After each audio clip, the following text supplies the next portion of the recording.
Even without a permanent space, Occupy's message does seem to be resonating. A new poll by the Pew Research Center finding that 77% of Americans feel a few rich people and corporations have too much power. Only 19% disagreed with that. The poll also finding that 61% of Americans say the economic system in this country unfairly favors the wealthy. Just 36% say the system is generally fair to most Americans. And Americans also taking a skeptical overall view of Wall Street. 51% thinking it hurts the economy more than it helps. 36% think it helps more than it hurts. Joining me now to look at how Occupy might be changing as it approaches that 3-month anniversary, Hendrik Hertzberg, senior editor and staff writer for the New Yorker magazine. Great, thanks for your time tonight, sir. Hi, Keith. Is political engagement the next phase of Occupy, and if it is, would it be effective? Well, it probably has to be. There's really no way that that Occupy can avoid taking some kind of a stance vis-a-vis the elections. That's going to be all that's happening in the next year. So even if they try to stay away from it, that would be a decision to somehow be involved in it. They just can't avoid making a few decisions here. So are these steps, these early steps, tests to see if that sort of hands-on, peaceful non-cooperation would actually work in a political context? Yeah, I think, given the decentralized nature of Occupy, they'll sort of try experimentally, without really planning to. They'll experiment with various approaches to electoral politics. From the description you gave a minute ago, it sounds like there's a danger, on the one hand, in the Iowa approach of occupying campaign headquarters. In other words, of kind of invading the headquarters of various Republican candidates and refusing to leave. The New Hampshire approach, which is to create kind of counter events, sounds more promising to me. The big danger for Occupy is to be drawn into a drama where they're sort of the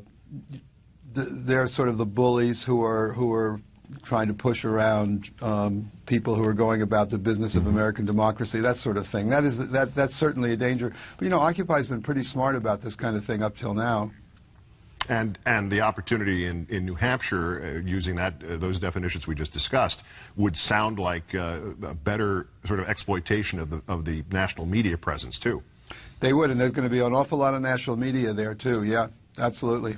There was a report in Salon today that the Occupy Wall Street donations were going at $20,000 a day at a peak point, and it's now $98 a day. Other than the obvious interpretation, which is that's a lot less, what is that a sign of? Well, I think it's partly a sign of the lack of a geographical center for Occupy. The whole metaphor of Occupy Wall Street is sort of geographical. It's a place. And when they had to leave Zuccotti Park was the international, national, galactic center of the whole Occupy movement, and now there is no place.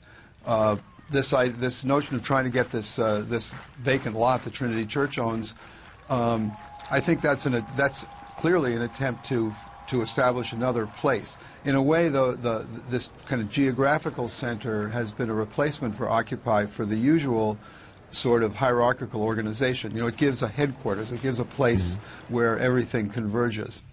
The weather would, of course, probably have taken care of a lot of the physical presence anyway as it got colder, and just as that was a reality that they managed to avert because the police and the mayor were smart enough or stupid enough to throw them out, doesn't the likelihood of there eventually being a spring kind of jump start give a sort of second launch to Occupy at some point, March or April the next year? Yeah, but I think they would make a mistake in repeating and doing the same thing again.